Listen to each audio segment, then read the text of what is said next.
So we're all together and ready for NCARB and you. We are fortunate to have this year's president of NCARB. He is also a member of the Nevada State Board of Architecture, Interior Design, and Residential Design. He's a practicing architect and from Reno, Nevada. Please join me in welcoming Greg Erny, FAIA president of NCARB.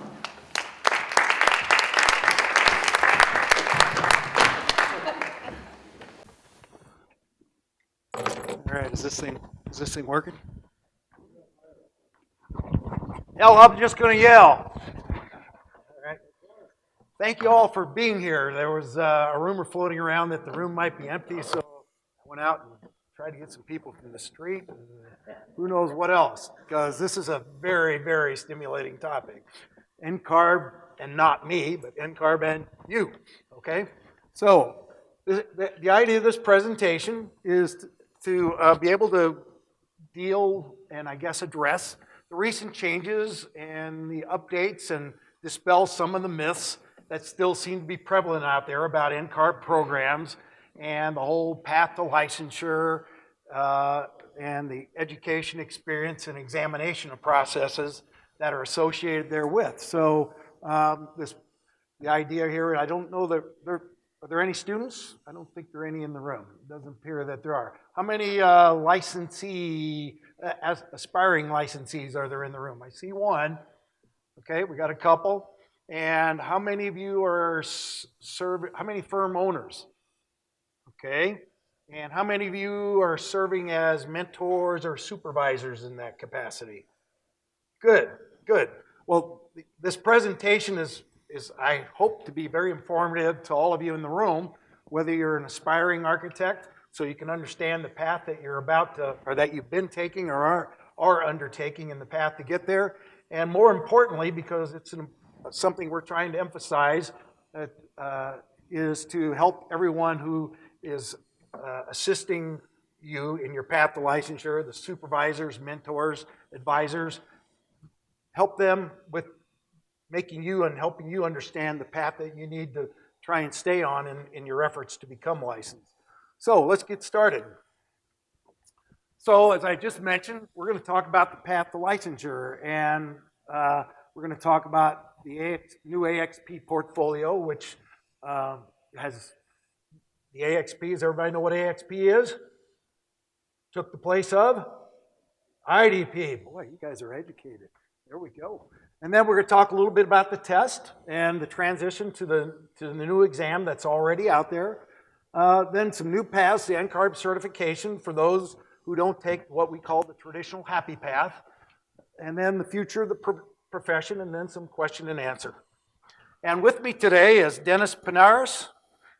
He's the licensing advisor for the state of Nevada, and Glenn Nowak from UNLV, who's an education advisor. So they'll be around to help answer any questions, try and keep me honest and everything else, because these guys know as much about this stuff as I do. Okay. Okay, because we're architects, I mean, we have a big responsibility. All of you who are licensed, you understand that. And I think the difference between us, engineers and whatever, contractors, people understand codes, they understand health, they understand safety, but I think the thing that distinguishes us is the welfare, and I like to even call it a different term, well-being aspect of what we're charged with doing in terms of our duties to the public. So as a regulatory body, the responsibility of the architect is to protect health, safety, and I say well-being of the people who live and work in our built environmental situations that we create. And that's across all 54 U.S. regulatory jurisdictions who require you to earn a license to meet specific education, experience, and examination requirements to be able to call yourself an architect. The term architect and derivatives thereof are very much protected throughout across all 54 jurisdictions. So I know AI recently put out some things of trying to deal with the interns, not being happy with being called interns, some additional titles, but those don't necessarily sit well with all the 54 jurisdictions. So if you got your aspiring architects wanting to go out and call themselves something, tell them to stay away from the term architect, because we have two people from the state board here with me today, along with John Cly, who don't take kindly to people holding themselves out to things that they really aren't. So does everybody know what NCARB is? National Council of Architectural Registration Boards. Well, NCARB helps facilitate and try and facilitate licensure across all 54 jurisdictions. And we work with the state licensing boards to develop and administer national programs for licensure candidates and architects. So as I said earlier, the presentation today is about trying to help educate both of those groups. We're a nonprofit organization. We're made up of the architectural licensing boards of those 54 jurisdictions, which essentially 50 states, Guam, Puerto Rico, Virgin Islands, and the District of Columbia. So that's how we get to 54.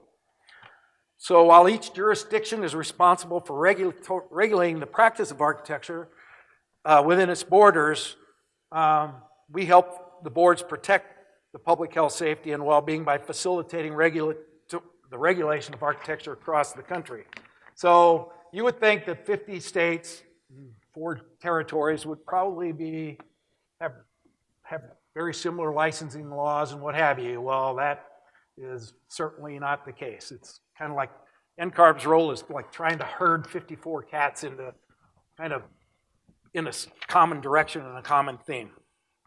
And so that is something that, while the generalities are the same, the specifics are not. So before you can call yourself an architect, and the majority of jurisdictions and any derivative thereof that I just talked about protect that term very closely, you have to earn a license by completing your state-specific licensing requirements. Each of the 54 jurisdiction licensing boards set requirements for licensure within their own jurisdiction, again, and they're all different. Some require certain testing, some require certain experience, some require certain examination, and some don't require examination, or excuse me, don't require education at all. The requirements do differ, but they all include the 3 core components: some form of education, experience, and examination. Oops. And in most jurisdictions, candidates need to earn a degree from a program accredited by NAB. Does everybody know what a NAB is? Not a NAG, a NAB, okay? NAB is the National Architectural Accrediting Board. And basically, they're the body that sanctions schools of architecture for accreditation. And that sanctioning, that accreditation is very important because it's basically the good housekeeping seal that all the 54 jurisdictions do accept as a recognized education accrediting body. So what kind of NAB degrees are there? There are bachelors of architecture, there's masters of architecture, and then there's a doctorate of architecture. I believe there's only one. Hawaii, is that? I think that's the case. So regardless of where you intend to practice, you need to earn and document professional experience to ensure you're ready to be an architect. NCARB's Architectural Experience Program, the AXP, formerly known as the IDP, provides a framework to guide you through gaining and recording that experience. And you can, as of today, almost all jurisdictions allow you to start earning experience credit and recording experience as soon as you graduate from high school. That's a big change from a few years back, where the licensing process used to be very sequential. Education, experience, and then you took an exam. Today, that path is much more, or that whole process is much more integrated across most jurisdictions. Another key to becoming an architect is completing the ARE. Does everybody know what an ARE is? It's the Architectural Registration Examination. It's the test that is recognized by all 54 jurisdictions as an examination that, again, substantiates your qualifications to practice. Not all states, excuse me, all states don't require education, but everyone essentially requires an ARE. So that is kind of the leveling board. And with exam divisions designed to reflect the current profession, the ARE ensures that you're ready to practice architecture independently.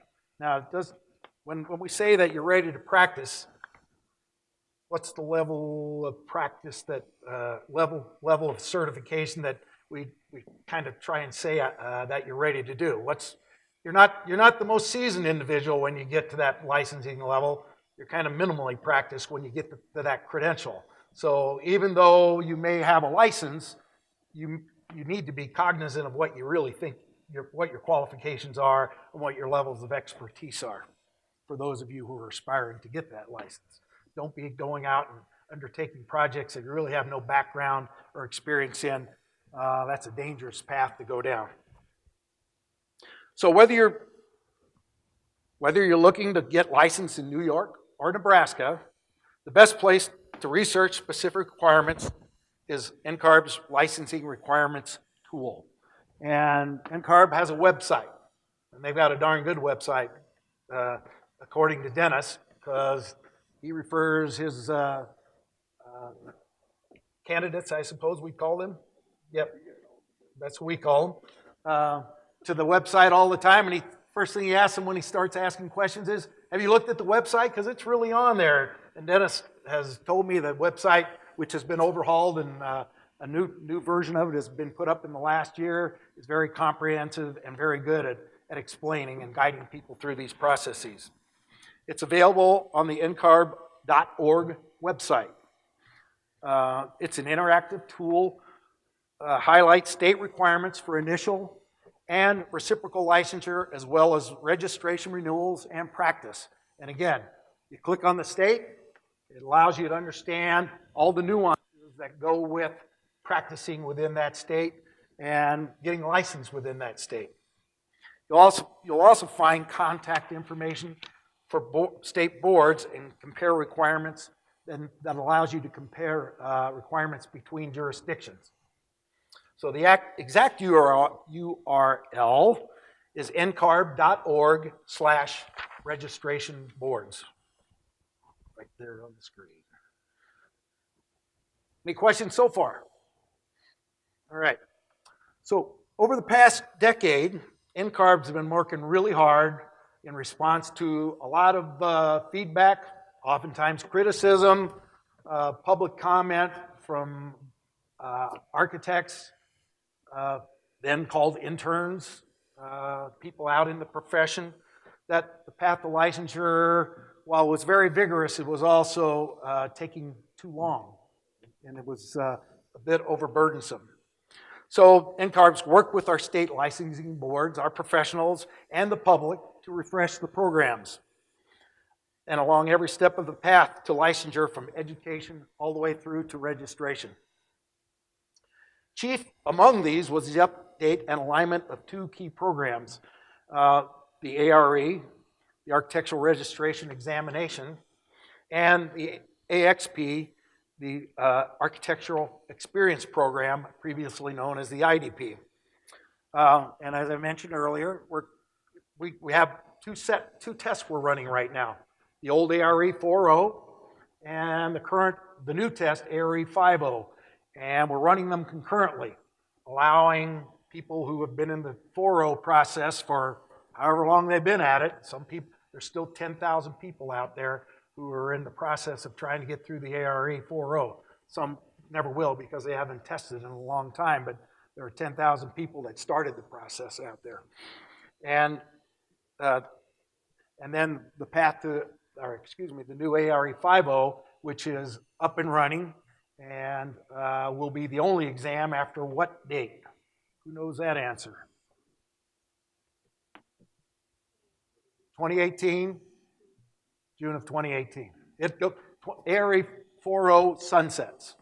This has been out there for 3-4 years already, and architects, we know we've got some really good candidates coming because there has been a groundswell here in the last year for people to get through the 4.0, being the good procrastinators that architects are. So the ARE test-taking community is busy trying to get finished. And many people are doing the 4.0 and then transitioning to 5.0 because there's an opportunity to do so. So both the AXP and the 5.0 ARE launched in 2016. Those are two programs after years of work and study and development got finally implemented. So the latest data compiled by NCARB and contained in the 2017 edition of the NCARB by the Numbers. NCARB's been compiling a lot of statistics over the last number of years, and we've been monitoring everything from A to Z in the world that might affect candidates and registrants. We see that with the numbers within the NCARB by the Numbers that there is an indication that some of these program changes have already begun to take effect and shape the profession, as we can see a reduction in the timeline to licensure while still maintaining the rigorous requirements needed to protect the public. So you can see here by the chart, education average time is 5.9 years, and that includes bachelor's and the master's programs, and I guess the doctor throw it in there somewhere along the way. Average age of licensure is 32. The AXP, on average, for the entire people who's enrolled in the program, 4.7 years. The ARE takes 2.1 years to get through once you start, and 12.5 years total, including education. The average time from start of your educational process to the time where people get a license, 12.5 years. So, in addition to newly licensed architects are increasingly overlapping the AXP and the ARE. That's being allowed. So, again, the sequential process that was there when back in the day I did it, and I think probably looking at a few in the room, many of you did as well. There's now the opportunity to be more of a blend and do it more concurrently. As a result, the time it takes to earn the license has dropped steadily over the last 8 years. The average architect now, as I mentioned a minute ago, is 12.5 years to licensure from the time you start.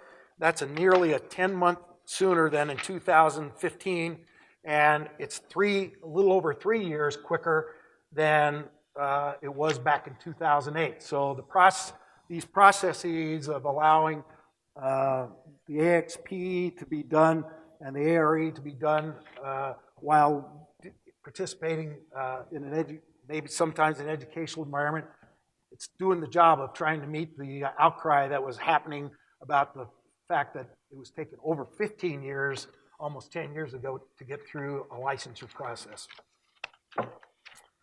Any questions at this point in time? You guys are easy. So now let's talk about the AXP. It's the Architectural Experience Program, again formerly known as the IDP. So it's a key step to the path to earning a license that's developed by NCARB and is required by most U.S. jurisdictions. So why is the AXP even there? You guys, all of you in the room, did you think you learned everything that you needed to know when you were in school? Pretty impossible to do. Do you think we can test everything that we think you absolutely, we think you need to know on a test in some sort of a testing program? Can't do that either. So the experience part is where you as mentors and supervisor play a critical role in the process. You're there to help make sure that the experience that these candidates need to be minimally qualified to come out and practice and attain a license is something they achieve before that license is handed to them. So the XB, the former IDP, it provides that framework to guide a candidate through and earning and recording their professional experience to get to this point where that combination of experience and examination gets them to the point where the states are comfortable calling them licensed. And again, it's a process that then becomes recognized by 54 jurisdictions, so that almost all 54 jurisdictions, so that you can get reciprocal license. when you finally after you get your initial licensure. So the AXP program covers everything from site design to project management and prepares candidates to practice architecture independently. Again, at a minimum level, not one that probably many of you would consider I would certainly think that you would consider yourself much more qualified at this point in your career looking across the room than maybe the day that you initially got licensed in our profession. To complete the AXP, the candidates must report a minimum of 3,740 hours across 6 experience areas. And that's down from a little 5,700 or something like that. Ginger, you can help me with some of those statistics. 5,600. Anyway, previously, and this was a purposeful effort.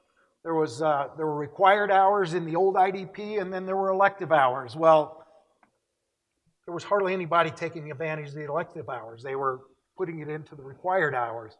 So it got to the point where, well, why are we making people have additional seat time when they've already taken what was deemed the minimum requirement of experience hours in the required areas? So the elective hours was given away, and it helped reduce the time and the experience component of licensure for candidates to get to qualify to become licensed.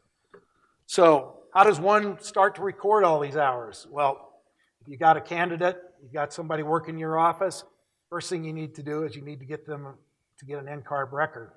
We encourage them to start an NCARB record as soon as they get in school, because there are opportunities while in school for experience even to be recorded.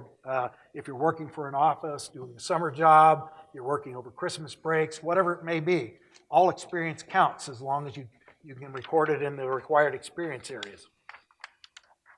So they need to establish a record, which is basically their file, and it becomes the detailed, verifiable account of their education, their experience, and examination. In that NCARB record, all those components are recorded so that all the states can have a confident place to be able to look at the credentials and the qualifications of any given candidate if they need to.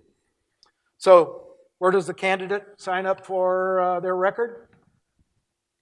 NCARB.org. Again, the NCARB website. So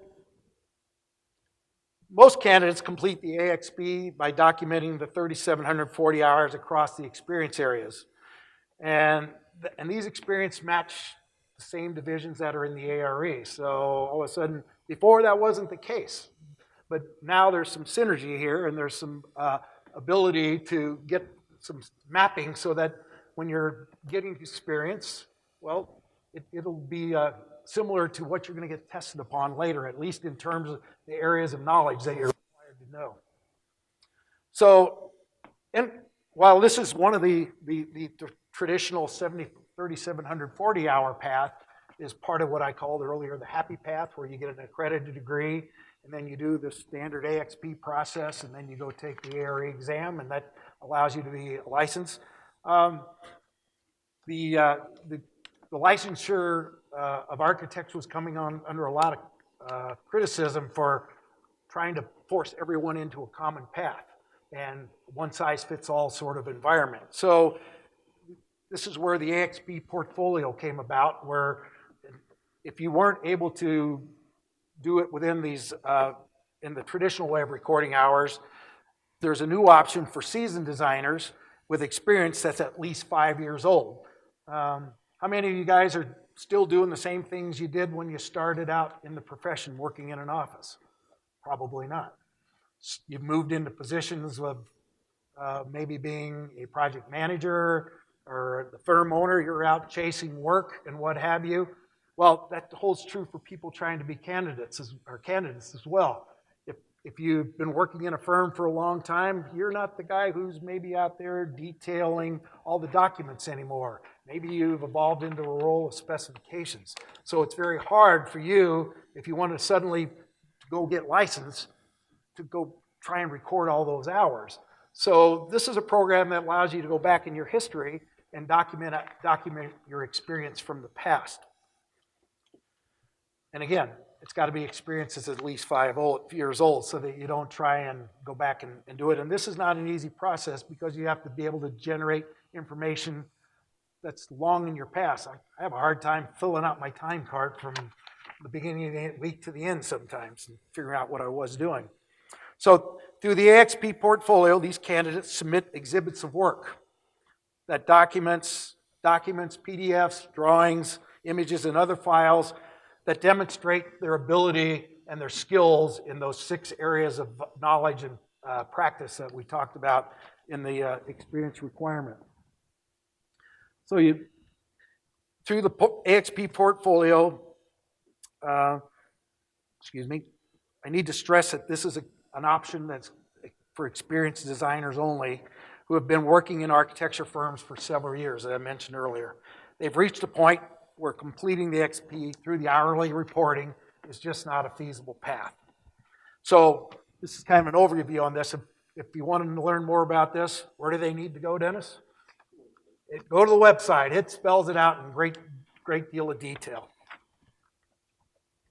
So here's where we come into, I think, what I really want to stress with many of you in the room, the roles and responsibilities of supervisors and mentors.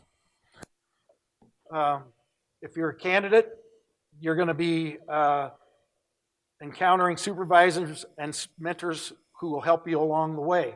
And if you're one of the supervisors and mentors, we want you to be knowledgeable about helping those candidates along the way. Supervisors and mentors are supposed to be experienced professionals who are there to offer feedback, training, and guidance and encouragement for all the candidates who are trying to develop their skills that they need to practice independently. AXP supervisors, they're architects who are registered in the US and or Canada. And that's a setting A, and I don't want to confuse this, but that's the architectural licensing setting, because there is other options for which you can gain experience as well. So as long as the experience of the candidate is supervised by a U.S. or Canadian architect, anybody in here a Canadian licensee as well as a U.S. architect? Nobody? Okay.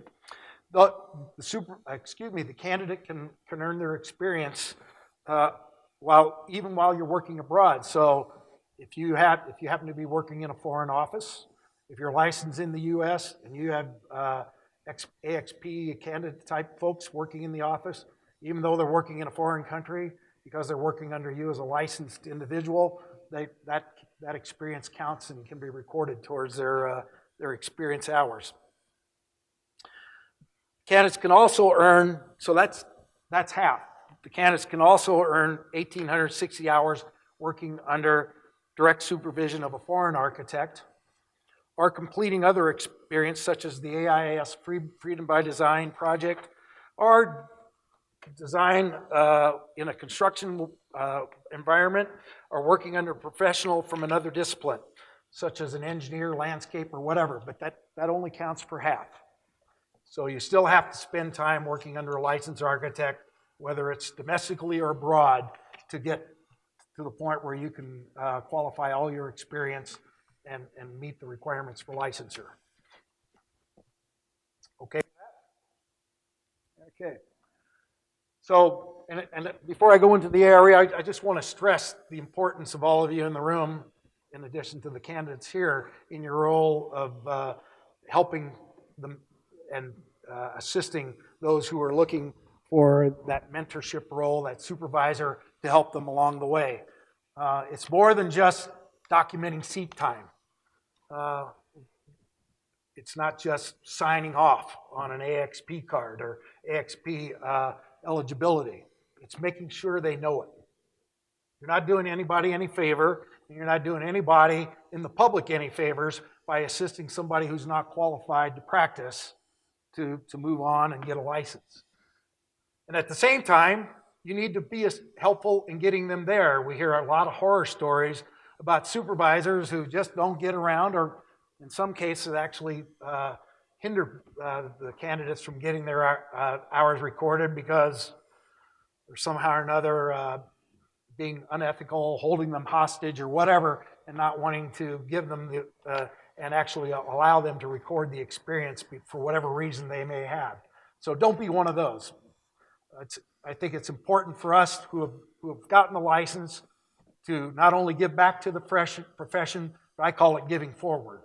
We're going to help those who are going to take our seats at our offices and in our profession somewhere after we all go find something better to do after we've given up on practicing. So let's talk about the ARE. All the jurisdictions require candidates to pass the exam, pass an exam. Everybody recognizes the ARE. Puerto Rico has a provision in their law that they don't use that allows another exam to be used. But as a practical matter, the ARE, which all the states subscribe to and use, is the path, the testing that is recognized for attaining licensure. And as I mentioned earlier, we have two currently in place, the 4.0 and the 5.0. So of the folks who are in my audience who are taking the exam yet, where are you guys at? There were two of you who raised your hand earlier. Are you in a 4.0? Are you in a 5.0? You're on the last one? There you go. All right, good for you. And you're just getting started. We talked earlier, you're doing the 5.0 process. So the ARE 4.0, it has 7 divisions and is organized around content areas. But the content areas didn't match up with experience, and they were more of a silo type of approach to testing in content areas. And again, that test is going to expire on June 30th, 2018. The new 5.0 exam takes a whole different approach to the test. Missed a slide. One other aspect of the 4.0 had all these computer vignettes in them. Any of you here, how many of you in the room took the 4.0 with the computer vignettes? Love those things? You never did? Well, they were very criticized. Once upon a time when NCARB was on the cutting edge with that exam, when we went from a paper pencil exam to the computers, they were the forefront. Unfortunately, they had become dinosaurs as of a few years ago, and looking to try and change them was something that, with technology changing, software changing, the methodologies and practice changing, it was almost going to be impossible to continue with that sort of a concept in testing. So we've evolved to the 5.0. It now has 6 divisions, as I talked earlier, and it's organized more around project phases and practice. So it's not so much you worry about mechanical, electrical, site design, or structures. This is about schematic design, document developmentation or development, practice, project management, practice management, all those things that you're going to need to be a successful practitioner once you become licensed. The other thing that's unique that's new in the new exam is case studies that mirror practice. So there are scenarios in the exam, and every division has them. And you're giving a scenario that talks about that ultimately leads to a number of questions, but it may give you a context of a site. It'll give you context of building codes. It gives you access to all these information, and it's embedded in the exam itself. And while the information may be there, you don't have time forever to start through all of it and read and still get done with a section of the exam. So you got to know where to look for this stuff. And the scenarios may ask you a question on structures already in schematic design about what might be a good structural system for a particular type project, as opposed to, and even early discussions of mechanical systems. Whereas in project documentation, whatever, it might get into much more specific things about detailing and specific selection of different types of mechanical systems and building materials. So each of these sections may have content across each of these exams, may have content from A to Z in them, but it's appropriate to the type of area within project phases that it's meant to be. And the feedback on the 5.0 exam is very positive in that it's very much more reflecting practice in a real way and the way we practice today. Any comment from the gentleman here who's taken some 5.0? What do you think? I think the 4.0, even though I didn't like the vignettes as much, was the silo effect was easier to study. It was much easier to study for. That's exactly right. This is while you're able to start taking the test, maybe as while you're earning experience, you can't study for the exam specifically. You can't study a specific content anymore. That content is spread across all the 6 phases and the 6 areas within the exam. So yes, experience now becomes much more critical in helping a candidate to be prepared to take the exam. And we have new question types where while we got rid of the vignettes, we now have, the graphics haven't gone away. We have things where there's things called drag and drop. There's where you have to answer there are multiple answers potentially to a question that you have to be able to answer and include within the answer. What else we got on there? Because my mind's gone blank on some of the question types. And the case studies are probably the richest part, I think, of the exam that we're getting a lot of positive feedback on.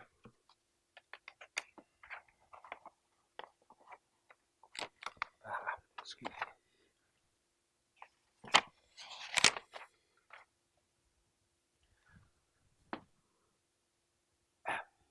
So, this one here. No, let's submit. I got one too fast. There we go. Here we are. So, where do we want to find out about ARE 5.0 and info and study materials? Back on the NCARB website. And for those who are about to jump into the 5.0 arena, there are some now people coming out. There were a lot of people who were offering study material in the 4.0. Well, the ARE 5.0 is pretty new. That has been slow coming about, but there are people out there now who are just starting to introduce that, and because there's some exposure and there's more knowledge of the 5.0 exam that's out there. And NCARB is actually, I don't want to call it certifying, but and endorsing is probably the wrong word too, but we are actually reviewing content of some of these study providers, study guide providers and exam information providers, and making sure that they are providing information that is pertinent to the exam and is relevant to you, so you get good value for the money you spend to get that studying assistance. In July, are they going to be, is there going to be any time that NCARB actually states study material that they think is better than others? That came up a lot.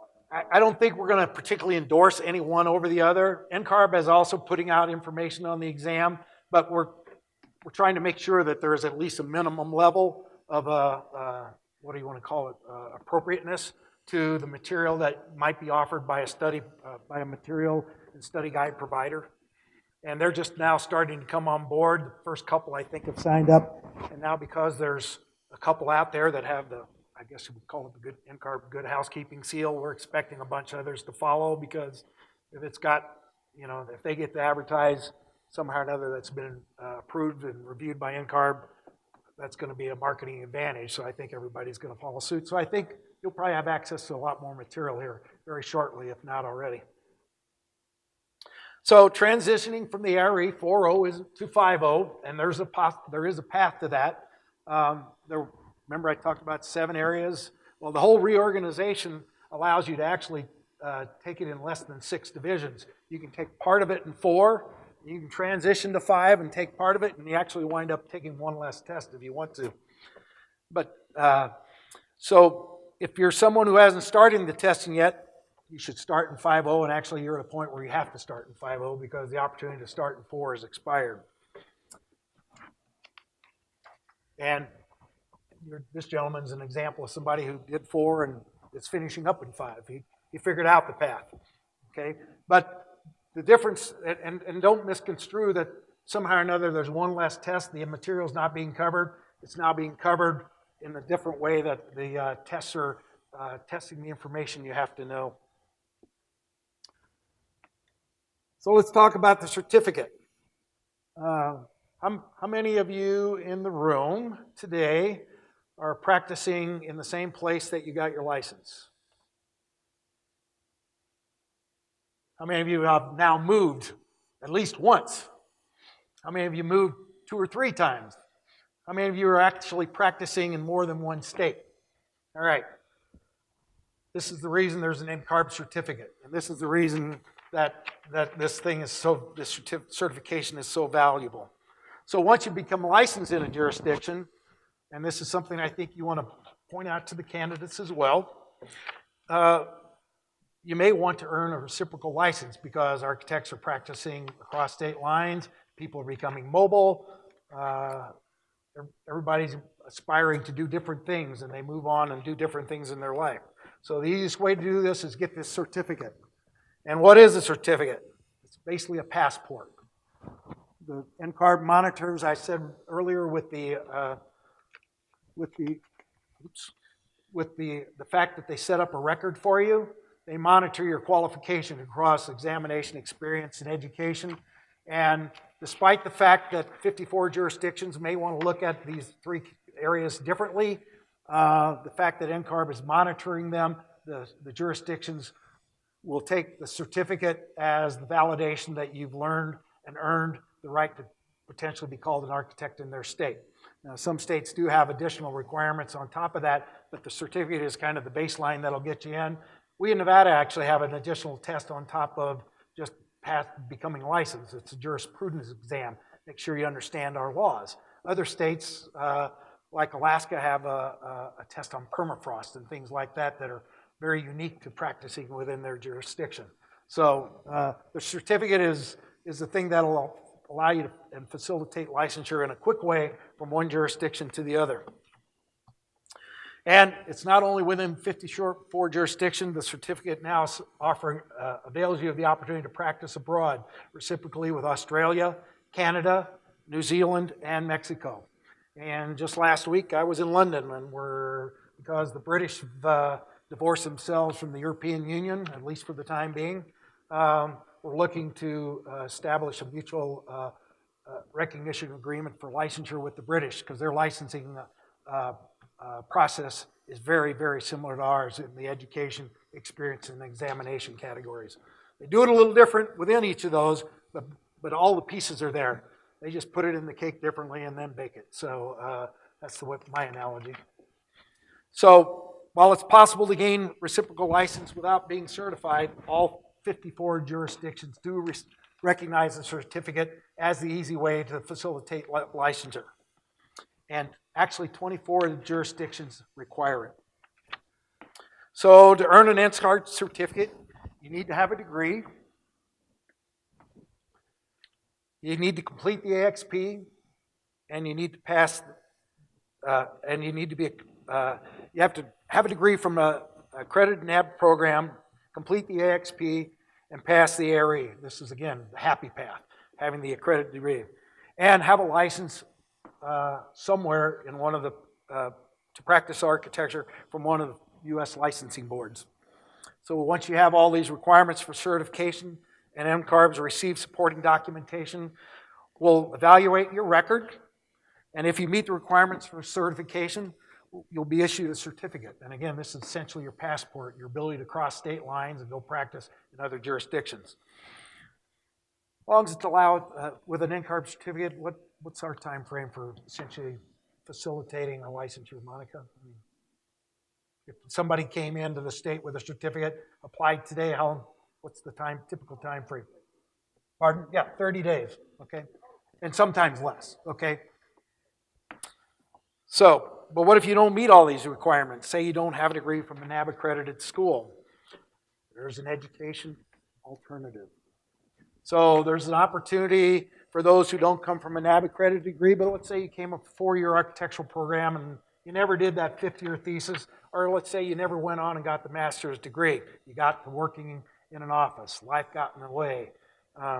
So there is an alternative path. And experience is the equalizer here, where if you'll go do 2 times, record twice, you'll do the experience required in the AXP program, double the amount of hours in each category, along with a bachelor's degree in an architecture-related program, and that you're licensed for at least 3 years. And remember, this is a certificate. This is not an initial licensure. You've already been successfully practicing without any problems and any disciplinary matters for at least 3 years, and you can document those hours, then you're going to be eligible for a certificate, which then, again, is going to be accepted across other state lines. And let's talk about the educational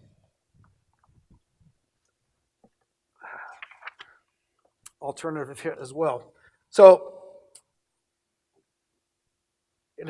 if you don't have that architectural degree, but you've been working for a long time, you still have the opportunity to get a license. Again, there are 17 states that don't require you to go to school to become an architect. And so this is a program that's trying to get the other states that do to recognize, again, experience as the equalizer. So you need to be licensed for 3 years. You have to have at least some form of post-secondary education, in which case there's an ESA evaluation, which is basically your education evaluation, and then portfolio to kind of allow you to make up and demonstrate experience in the areas that maybe your education didn't cover. And then if you didn't have less than 64 hours of education, you can actually still get licensed by demonstrating a portfolio of the work. And again, this is done by a committee. So if you've been practicing 30 years in a jurisdiction, and you can demonstrate that you've been a good architect, you've been an undisciplined architect, and you've been doing this hospital in Nevada, and now you want to go to California to do it, you should be able to get there, even though you may have not come from a NAB-accredited degree. And there's also a path for the foreign architects to be able to get a certificate. And that, again, boils down to having an education, a degree, a recognized degree in architecture that leads to registration in a foreign country, some form of foreign registration that keeps track of disciplinary. It keeps track of whether or not you've been a good architect that hasn't hurt anybody in the process of practicing. And then you have to complete the AXP, and then you still have to take the test. So, the reason for the ARE is not only to, again, add additional level of rigor, but if you're going to practice in the U.S., you need to be able to understand English, and the ARE is written in English. So, what's next for NCARB in the profession? Let's start with what makes it up. Our latest edition of NCARB by the Numbers features data from 2016, indicates that the diversity in the profession is improving. In fact, the pool of candidates working towards licensure is more diverse than it's ever been. 36% of newly licensed architects are women. And I saw something today that NCARB put out on their website that women are completing the examination and I think it might be the examination process in much less time than guys are. I don't know if they're more focused or what, but they're getting through it faster.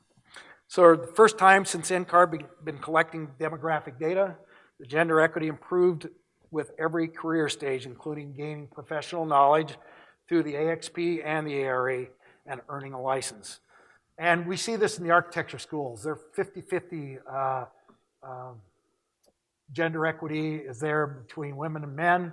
There's a much more diverse candidate of students across all ethnic backgrounds. So it's not the guys like me standing at the podium, the old white guys who are dominating the profession. We're still there and we're in the positions of ownership, but that bubble of diversity and equity is moving into the profession, and it's moving through the path of profession. So the last thing I want to talk about is the IPAL program, which is a new initiative that has been put together.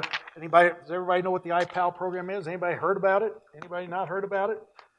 Basically, it's a process that's been adopted by 26 schools of architecture and 21 schools around the country, where education, the experience, and examination are all blended into the process while you're going to school.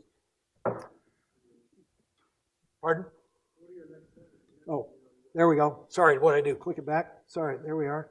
So those are the schools, and every year more schools are looking at it and adopting it as another option for achieving licensure. These schools are not getting rid of the traditional path of the Bachelor of Architecture, but they are offering a program for those who are very dedicated and very focused to be able to integrate all of those components into a shorter time frame. And it doesn't guarantee you a license. You still have to pass the tests. But in a 6-7 year time frame, I think is the average on most of these, you can have a license instead of the 12 that you saw up there. But it's a very focused, very regimented, and very dictated path along the way. And again, you're going to have to work and document the AXP hours, and you're going to have to sit for those exams, and you're going to have to pass them. So just because you get through if you get to the end of the process and you've gotten your degree, and yet you still have achieved all the hurdles and jumped all the hurdles to licensure, that doesn't mean just because you graduate from school that you do get a license. That's not the case. The rigor of the documentation and the qualifications for licensure are still there. They're just now blended into a program that's within the academy. So what does the green mean, Mike? They might be the latest programs. That this slide was cribbed from, I think, one of our other presentations. So yeah, I think these are the newest ones. So I think Southern Illinois definitely was one of these in the last year. And there's a kind of an open enrollment process now getting into these. More schools are considering it. But you can see it's kind of focused on the coast, with Kansas kind of being the lone outlier there in the middle of the country who's jumped into this. So supporting supervisors. The AXB supervisors, as I mentioned earlier, you guys all play a huge role in the licensure process. And this year we're focusing on improving the relationship between supervisors and candidates. We're working with all the academies to help develop tools and resources to support supervisors as they in turn support the next generation of architects, which is what I've charged you to be actively involved in tonight. We're developing training videos, continuing education opportunities that count towards HSW, and even a training manual. So stay tuned, they're coming into play this coming year. So other initiatives, resiliency, technology, practicing abroad. Resiliency is with the issues that we're facing around the country, whether it be tornadoes, whether it be hurricanes and flooding in Texas and Florida, whether it be the fires in California. Resiliency is becoming an ever-increasing concern, because what did we do in the past? Areas flooded, and what do? We built right back in the same floodplain, and we didn't do anything about it except wait for the next flood. Well, having architecture and architects who will do something about allowing buildings and people to be protected more from natural disasters and Mother Nature is becoming more and more of a concern across the country and coming into our practice. And technology, well, we all know what that is. Anybody still using the T-square? I don't think so. And that's where I started, way back once upon a time on a paper and pencil and a T-square. And last but not least on this slide is practicing abroad. And I mentioned a little bit about our initiative in Great Britain, and there are other jurisdictions around the world that are looking at the United States model as areas to which they can put together a program for putting a comprehensive licensure program within their country. So NCARB's here to help.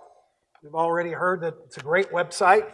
There's great tools that NCARB offers. There's an app that are used to develop and record your hours. Have you been using the app? Real time, kind of like doing your time card on your phone, okay? You don't have to wait and get back to the office and figure out how to record it on an old form. You can record it in real time and get it into the NCARB record on an app. You can download study guides and programs to assist you in the licensure process. As supervisors and mentors, there's programs on the website that you can look at, so it helps you with facilitate your role.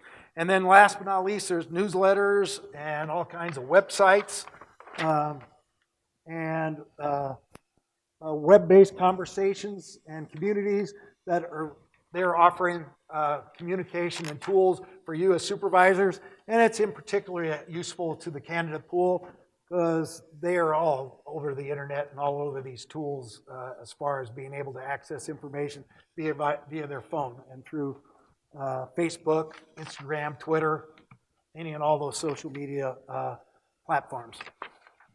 And with that, I'm there for questions. Randy didn't have to wait the last paddle. She was ready though. Time is up. Seriously. Okay.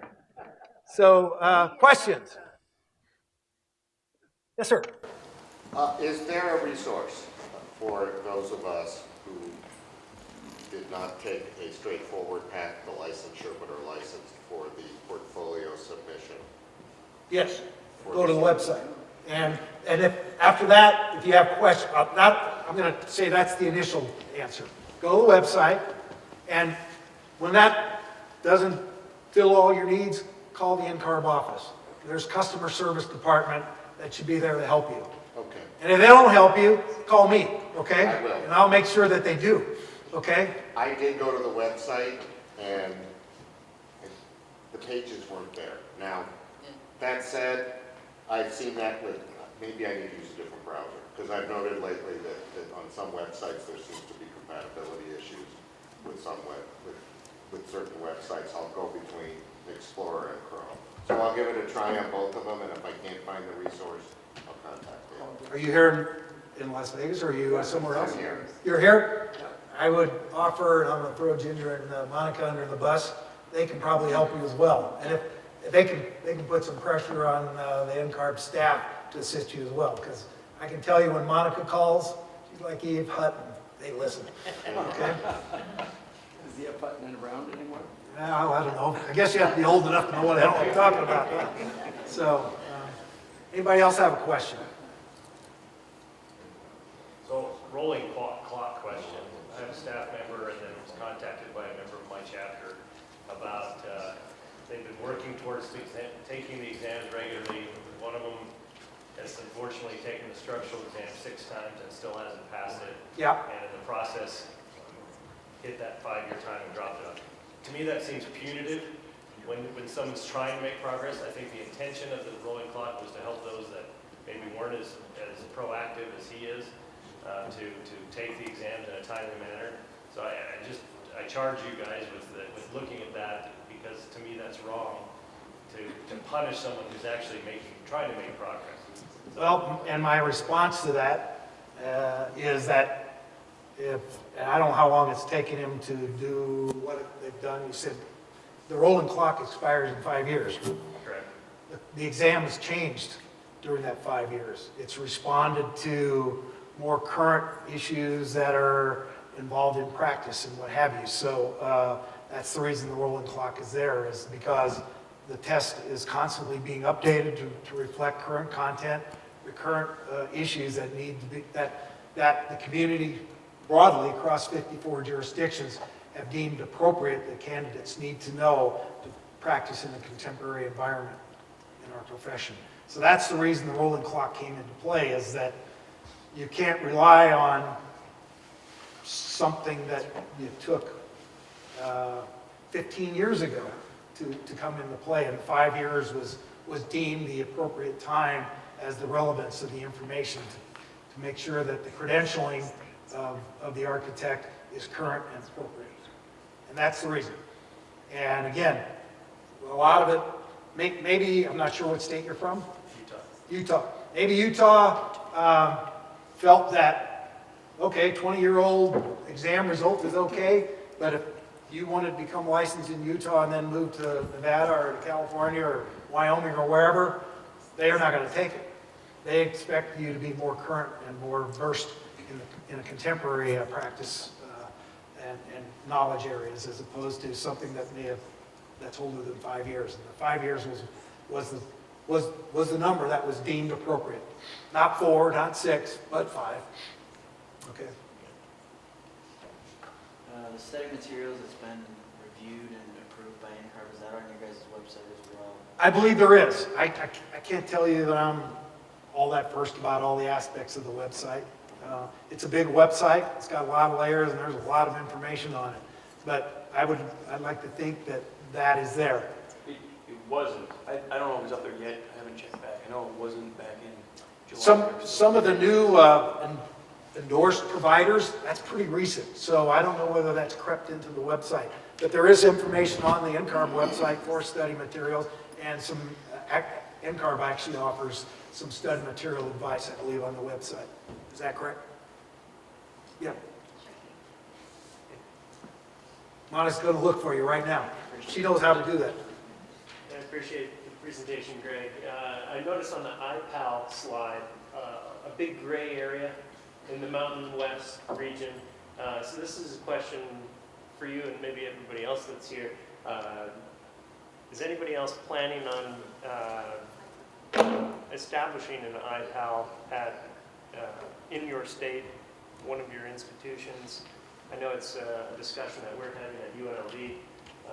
Now that just a few months ago, our master's program earned the longest 8-year NAB accreditation. Right. You got reaccredited for 8 years. And then we really feel like now we're in a good position to take a look at integrating that path. But I'm curious if there's discussion around the region. Anybody within Western Mountain looking to add to this map? I can tell you from the NCARB seat, there are a lot of programs looking at it.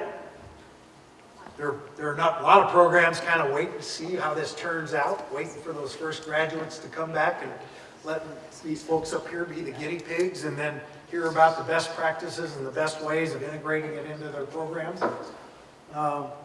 And there are those who are trying to get approval from their legislatures before they go there, because, as I said earlier, it's not accepted yet, the IPAL.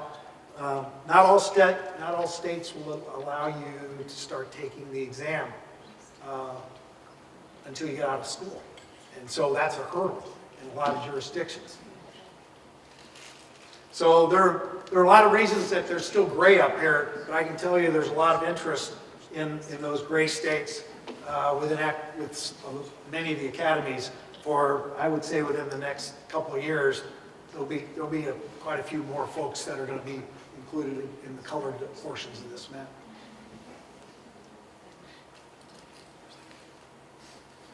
Any more questions? What did you find, Monica? Well, they do have some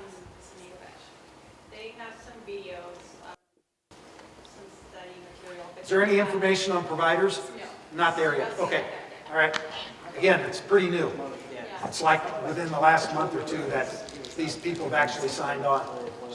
I thank you all for being here. Go out and be good mentors, be good supervisors. Get to that exam.